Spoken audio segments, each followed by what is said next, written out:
So the PS5 has now been available for 4 years. That's almost hard to believe, yet here we are on its 4th anniversary, and that also means that we're likely at the halfway point in its life cycle. So I thought it'd be a great time to look back at some of the best games that we've gotten so far for the PlayStation 5. So today we're going to take a look at 30 different games. Yeah, there's a lot to get into here, and just for list purposes, I decided not to include simple remasters like Ghost of Tsushima, Death Stranding, and The Last of Us. That way we can kind of focus on newer games instead. But with that said, let's just go jump right into it and let's have some fun.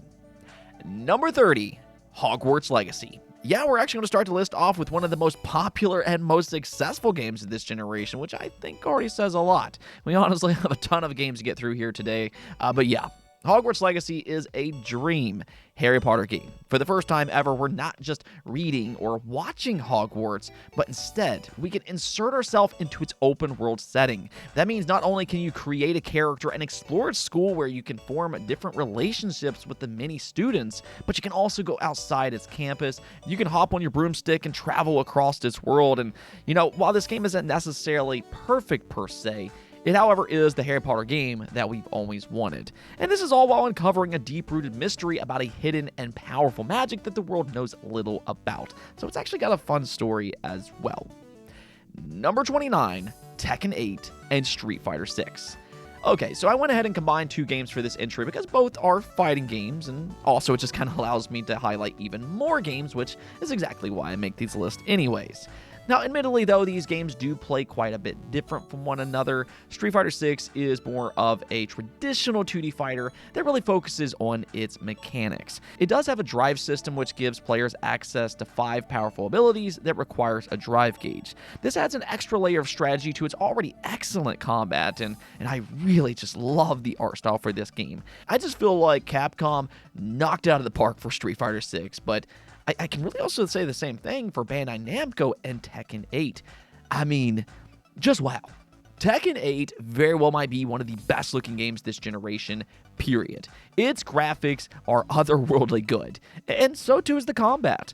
Now, the big difference between this and Street Fighter, though, is that Tekken 8 is a 3D fighting game. Depending on which style you like more might dictate which one you prefer, but both are easily outstanding in their own way. Number 28, Dragon's Dogma 2. Now, honestly, this is a game that I'd almost like to rank higher on this list. It's a good open-world RPG, and if you have the PS5 Pro, then that might go a long way in making it better, but on the base PS5, Dragon's Dogma 2 isn't necessarily the best in terms of its performance. Outside of its technical issues, though, this is definitely one of the better open-world RPGs, and I love the combat for these games. They actually kind of remind me of Shadow of the Colossus a little bit, which is one of my all-time favorite games, and the AI is excellent, to say the least. So what I'll kind of say here is that as long as you don't mind its inconsistent frame rate, then there is a good game here. Number 27, Armored Core 6. From Software might be most known for their Soulsborne games, but Armored Core 6 has once again cemented their legacy as just one of the best studios around, period. This is a very different type of game as you play in these ultra-powerful mechs, and I have to say, they feel fantastic. They control like a dream, and then, where this game really shines, is in its customization. You can customize almost every single detail for these mechs, and because each level plays completely different, it really encourages you to experiment with different mechs rather than just relying on one singular build. So when you combine its just amazing customization with From Software's top-tier level design, challenge, and combat, it truly makes for a great game, and really it's also one of the most unique AAA games this generation. Number 26, Prince of Persia, The Lost Crown.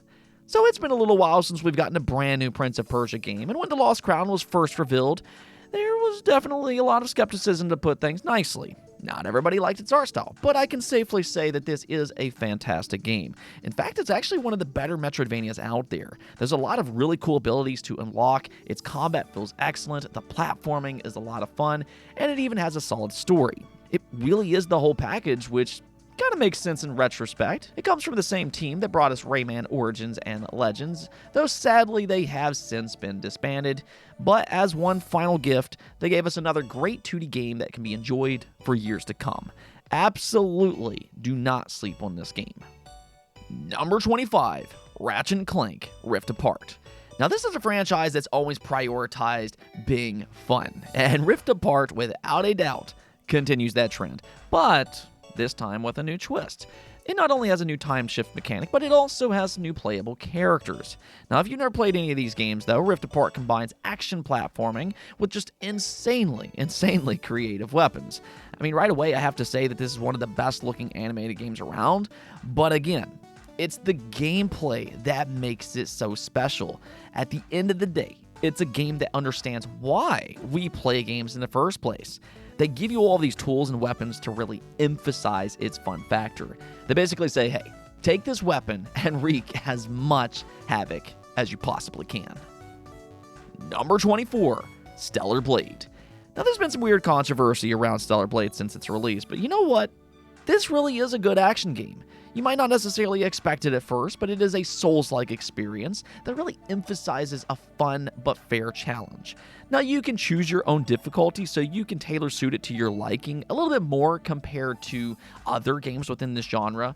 But either way, the combat is top tier. Like, the movement feels really good, and its parry system is a lot of fun. So far, I think this is actually one of the better new IP for this generation, and right now, it's only available on the PlayStation 5. Number 23, Helldivers 2. Now, this was a big surprise hit for PlayStation. When they first launched Helldivers 2, it took the gaming world by storm because of its fun gameplay that emphasizes teamwork. This is an online cooperative shooter where you fight off waves of relentless, and I mean absolutely relentless enemies. And this is all while working together to complete a series of goals until you can escape its planet. And while that's a brief summary, that only scratches the surface of what this game has to offer. The way they emphasize teamwork in Helldivers 2 is really unique. You'll need to communicate and work well together if you have any hopes of surviving at all. This game is extremely fun to play, though, so go ahead and grab yourself a friend and dive right in. Number 22, Gran Turismo 7. Now, when you think about premier racing games, there's always a short list of the best, and Gran Turismo is always among that conversation. It's known as the king of racers for a reason. I mean, if you like racing sims, there's really not much competition that can go toe-to-toe with Gran Turismo. And even better here is that GT7 did take the series back to its roots a little bit more, which is exactly what fans had been requesting. That was a big complaint with GT Sport, but there is more of an emphasis on a single player this time around where you can play career races and earn licenses. Now, it also has that multiplayer experience as well if you want, so it's really just kind of the best of both worlds. And again, if you like racing games, this is a must-play for the PS5. Number 21, Diablo 4. In some ways, Diablo 4 has had a rocky launch with some up and down updates that not all fans necessarily adored. Over time, though, they've addressed some of those problems, and that continues on with its new expansion, Vessel of Hatred. Overall, though, the core Diablo experience offers a ton of RPG mechanics that fans of the genre will really love. There's plenty of classes to choose from, and you can really fine-tune them the way that you want to as you progress throughout its campaign. It also has a strong story, a lot of in-game content, and then to top things off, this is easily one of the better cooperative games that you can play this generation. Number 20, Lies of P. So I think it's safe to say that we've gotten a lot of Souls-like games over the years, but Lies of P very well might be one of the best attempts that we've seen from a company that's not From Software. I mean, for all of those PlayStation fans that's been begging for a Bloodborne 60 FPS patch, which, by the way, I'm with you all on that one.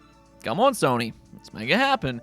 But until then, Lies of P is a truly great game that was heavily inspired by the likes of Bloodborne. You can really see that in how its world and character was designed, and also in the combat itself.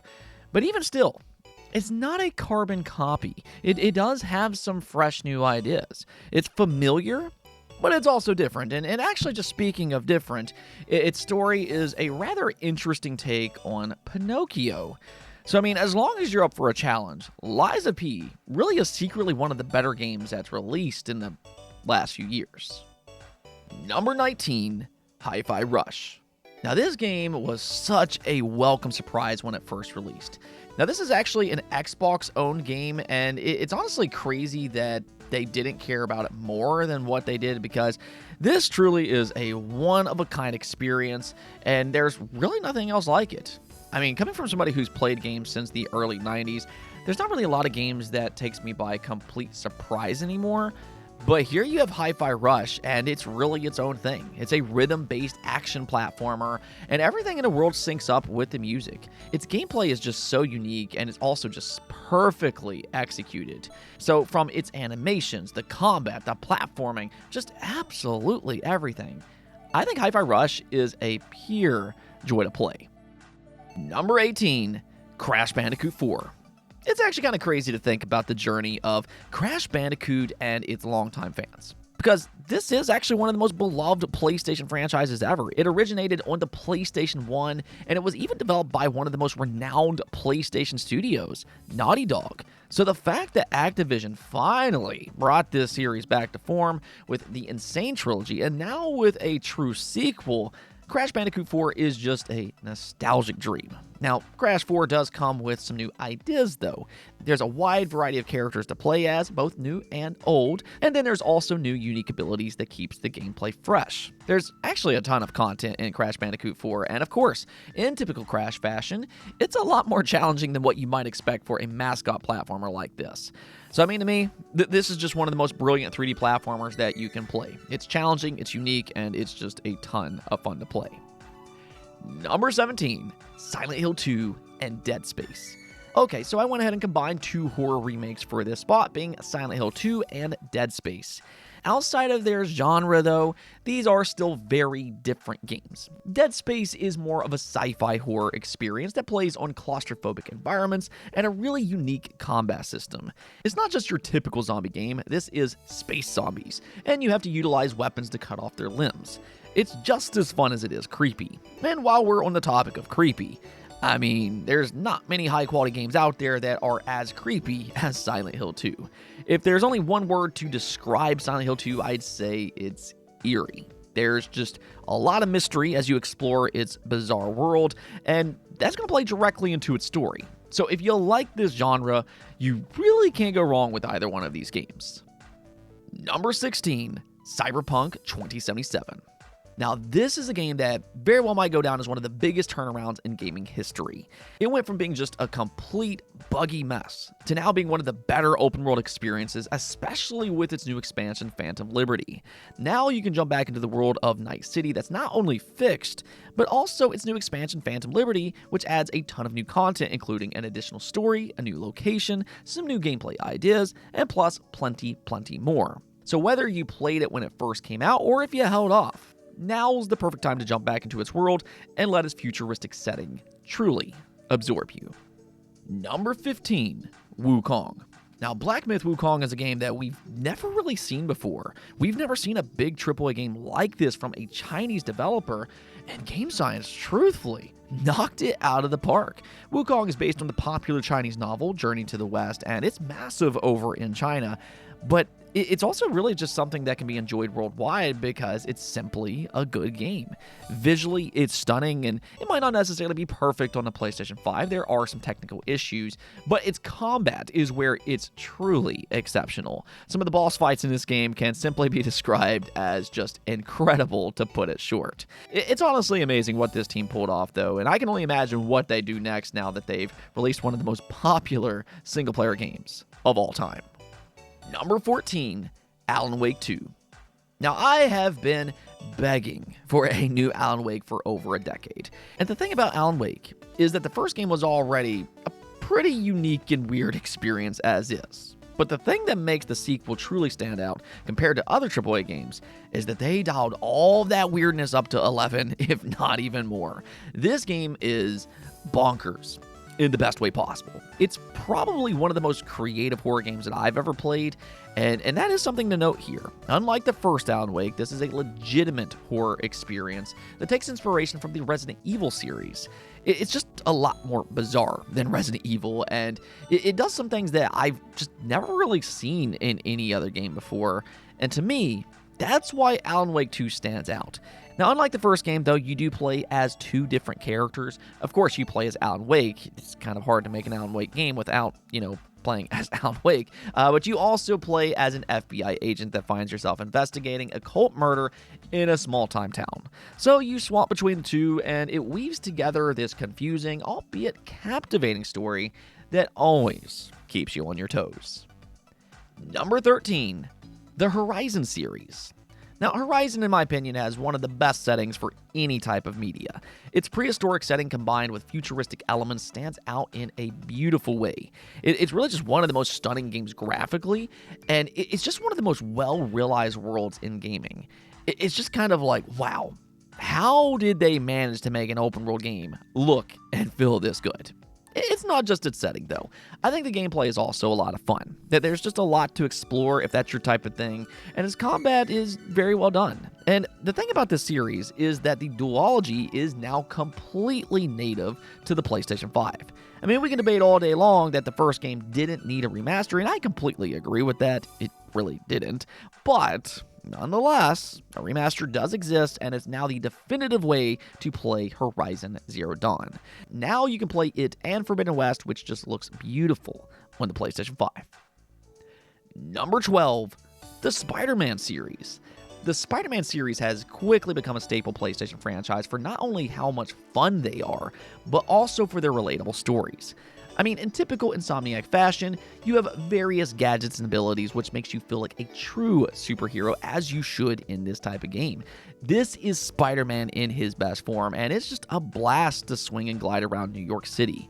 In fact, it's one of the only open-world games available that I never really feel the need to fast travel because it's just so fun and fast to do it yourself. Now, when it comes to its story, though, I will say, I think Spider-Man 2018 and its PlayStation 5 remaster sits in a tier of their own. Now, I think Spider-Man 2 is still a good game in terms of its gameplay, and I really enjoyed the story between Peter and his best friend, but I do think 2018 is much better on a more consistent basis when it comes to its story. Number 11, It Takes Two. Now, this is a true masterpiece. It Takes Two is a wild ride that just constantly throws new ideas at the player. I mean, it might simply look like a 3D platformer at first glance, but there is just so much more to this game. First off, this is a mandatory cooperative game that always focuses on making you work together, and truthfully, I think it's one of the best, if not the very best, cooperative game ever made. Like, it really is that good, and you and your partner will always have to work together to solve its various problems. Now, I don't want to spoil any of the stages for you, but that's another area where this game truly shines. Like I said, it's not just a typical 3D platformer because it's constantly shifting gameplay ideas, and it just constantly surprises you in the most pleasant ways. It even has an interesting story that can both be funny as well as deep at times. Number 10, Yakuza and Judgment. Now, I firmly believe that there's not many games out there that are as good as the Yakuza series when it comes to cinematic, story-driven style of games. The narratives in these games are absolutely thrilling with crazy twists and turns along the way. But then at the same time, they can also shock you and make you cry. They are just a masterclass when it comes to storytelling, but they also tie that in nicely with their atmospheric Japanese cities and their over-the-top gameplay. Now, there are two different styles of games here, though. So for Yakuza 0 through 6 and Judgment 1 and 2, these are all classified as beat-em-up style of games. But then the two newest entries, Like a Dragon and Infinite Wealth, are instead turn-based JRPGs. And that might sound like a weird change, and, well, it is, but it actually works surprisingly well. So honestly, I'd recommend the entire series from beginning to end, and even though there's a lot of entries, most of these games aren't necessarily overly long. So definitely give them a try, but if the amount of games really does scare you off, maybe try Judgment first because it is a spin-off with its own unique characters, but even still, just as equally as good. Number 9, Final Fantasy XVI. Final Fantasy XVI really just resonated with me in such a profound way. Like, I understand that it's more of an action experience than what some Final Fantasy fans are typically used to seeing.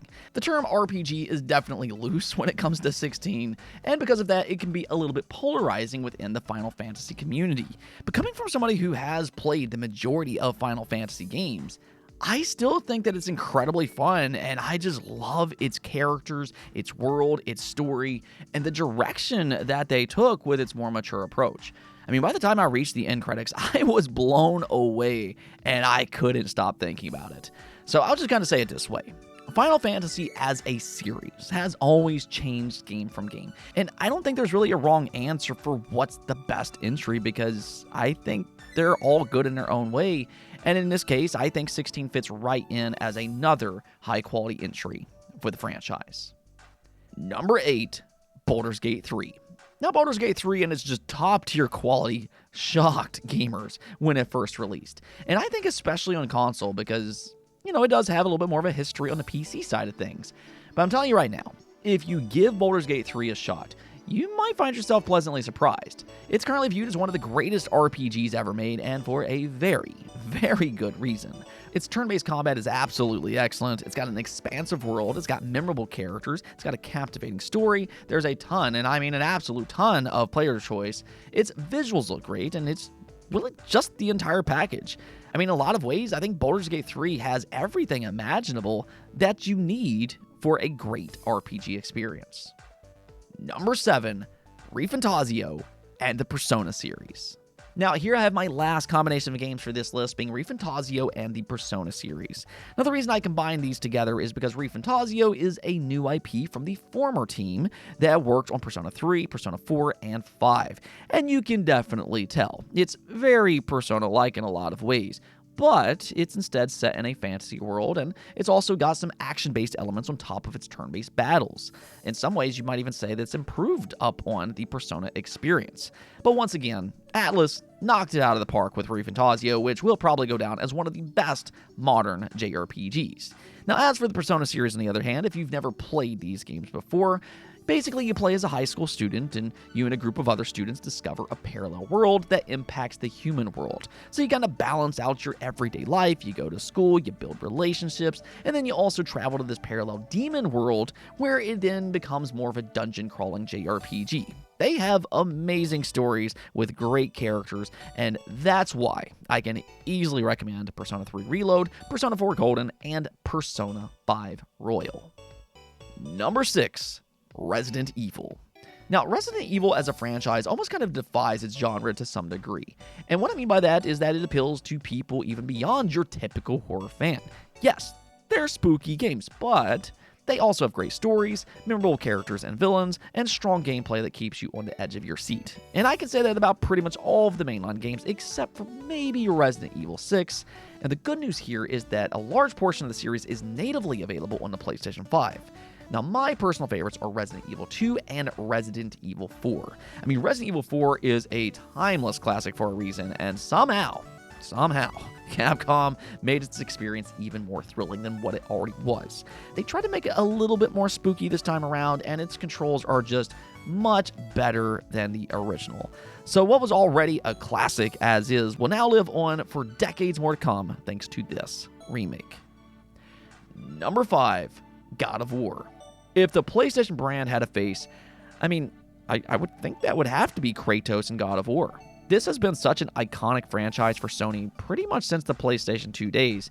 And what's kind of crazy about that is that they somehow recreated it, and you can argue that they somehow made it even better, or at least in terms of its story. What they did is that they somehow took one of the most angry characters in all of gaming, a god killer, the God of War, and they turned him into a sympathetic character with a kid, the Dad of War. Very few popular franchises can successfully reboot in quite the same way that God of War did and still remain as successful. I mean, I'll personally say myself, I thought the original trilogy was already great as is. The gameplay for those games are outstanding, to say the least. But for me, I do prefer the newer games because it combines fresh new gameplay with some of the more memorable stories in gaming. Number 4, Demon's Souls. In the year of 2024, we hear a lot about Souls-likes, and, well, it was actually Demon's Souls that got this genre kicked off in the first place. This game originally released back on the PlayStation 3 in 2007, and looking back at it, this was a game that a lot of people unfortunately missed out on. With each passing year, though, it seems like more and more people fall in love with FromSoft games, and the Demon's Souls remake is still top tier, just like all of the rest of their games.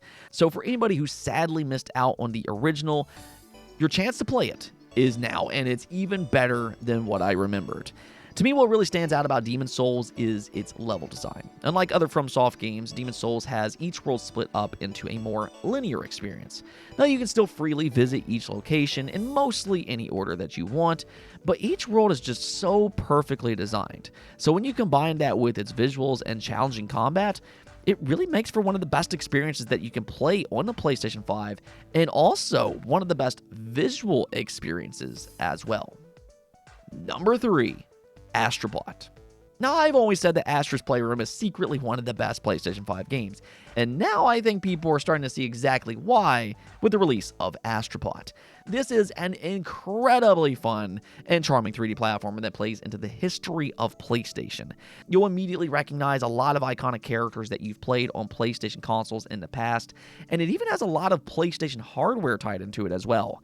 It's really a blast from the past, but it's not just nostalgia that makes Astrobot so incredible. I'd personally describe it as an essential experience for the PlayStation 5. First off, it takes full advantage of the PS5 controller like no other game does. There's not a game that does it better. And it also has a few special levels that plays into other PlayStation franchises. And when you just look at the entire package, it's just one of the best 3D platformers that I've ever played. I'd probably rank it in the top 5 3D platformers of all time, and like some of the best games within the genre, it has a way of appealing to everybody. It even has a few challenging levels to appeal to more experienced players, which is a nice nod to longtime fans. Seriously though, if you haven't already played this game, do yourself a favor and go play it, because you'll smile throughout the entire experience. Number 2, Final Fantasy Remake Intergrade and Rebirth. It's kind of interesting to think about, but one of the greatest and most beloved games ever made is ironically also becoming one of the best trilogies ever made. Final Fantasy VII Remake Intergrade and Rebirth vastly expands on the original experience in both nostalgic and also surprising ways. These aren't necessarily one-to-one remakes, and I'd even argue that they might be sequels in disguise, but they still managed to keep the essence of what made the original so special in the first place. Its creative world, its memorable story, its beloved cast of characters, which are still some of my favorites of all time, and I just think all of this combined makes it one of the best experiences in really any type of media, period. And they somehow expanded all of that in the remakes, and more importantly, in a meaningful way. I mean, the original game was already one of my all-time favorites, as is. But in the remakes, you can really just feel the love and care that they poured into making them, and I just don't think there's many pieces of media that compares to the Final Fantasy VII experience. It's just so special. Now, I will say, though, I do still kind of need to see Part 3 to truly see how it compares to the original, but so far it's been a wild but fun ride for the first 2 remakes. And at the number 1 spot, it has to go to one of my all-time favorite games ever made, being Elden Ring. I mean, this game is just near perfection for what it does. It kind of reminds me a little bit of older games to some extent, but thrown into more of a modern package. They reward you for going off the beaten path with a ton of secrets to uncover. There's optional bosses to discover. There's powerful hidden weapons to find. There's all of these extra layers to its story if you want to piece it together by exploring and paying close attention. And what really makes this game special is that it makes the player's choice a top priority. They encourage you to explore and to truly experiment with how you fight. There are a ton of player builds that will completely change how you play thanks to its endless amount of customization, and that's going to be very important considering just how challenging this game can be at times. So Elden Ring, at least for me, it's not just a masterpiece, but I'm going to go so far as to say that this is legitimately one of the best games that I've ever played. There it is, though. That was a lot to get through, but I think that says a lot about the PS5 and its first 4 years on the market. It's mostly been a fun time, and let's just go and kind of hope the next 4 years continues that trend onward. If I missed one of your favorite games, though, do make sure to let me know in the comments below. With that said, make sure to hit that subscribe button if you like this type of content, and until next time, peace out.